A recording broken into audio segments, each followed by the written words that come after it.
Gêm ola'r tymor, rownd derfynol, pnawn braf, perffaith. Beth mwy i ni angen.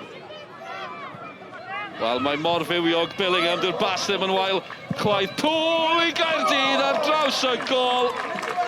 Cyfle yn ymlygu hun. O, mae yna dair mewn crys glas yn disgwyl am hon.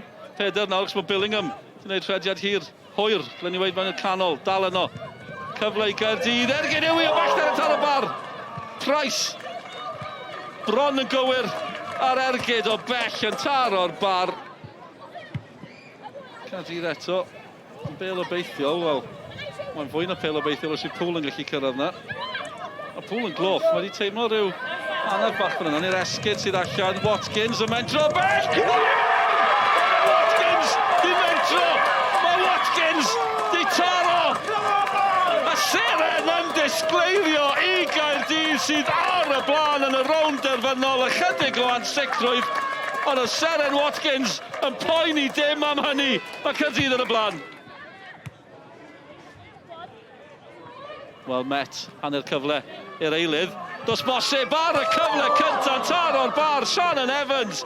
Wel, am ymddangosiad bydde hynny wedi bod gan Shannon Evans. Caerdydd yn chwarae yn glyfar ar hyn o bryd. Ar y gair. Nôl y dath i Billingham. Yw i am fentro o bellter, mae yn mentro! O'i ddwy! Ac wrth gwrs, Lily Billingham, 16 oed, seren y sioe i Caerdydd sydd wedi cael yr ail. Ac ei dyna y gol sy'n golygu. Mae Caerdydd fydd yn codi'r cwpan. Dyma'r dathlu yr adar gleision sydd wedi mynd â hi. A Caerdydd sydd wedi ennill Cwpan Cymru 2022.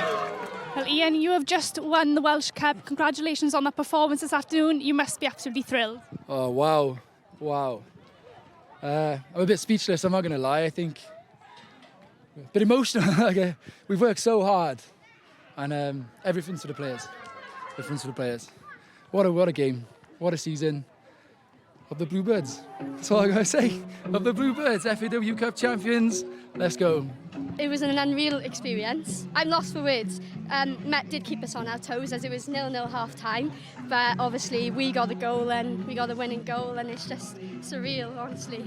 Can you talk us through that winning goal then? What was going through your head at that time? Well, I'm always told to shoot because I never shoot, and I just went for it and it went in, and yeah, it's just unreal, to be honest. I'm shaking, I'm lost for words, yeah.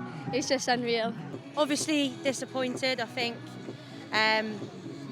Yeah, I don't really know if we can put it into words at the moment, but I think in terms of this season, sort of reflecting on it, we can look at it as something we can be proud of. Obviously today wasn't our day, and if anything, the young talent that Cardiff City have is brilliant, okay, and credit to them. I think they deserve that today in terms of their bit of success and their limelight, okay, and yeah, I thought Lily Billingham in the middle for them was outstanding today, so yeah, deserved their goal at the end.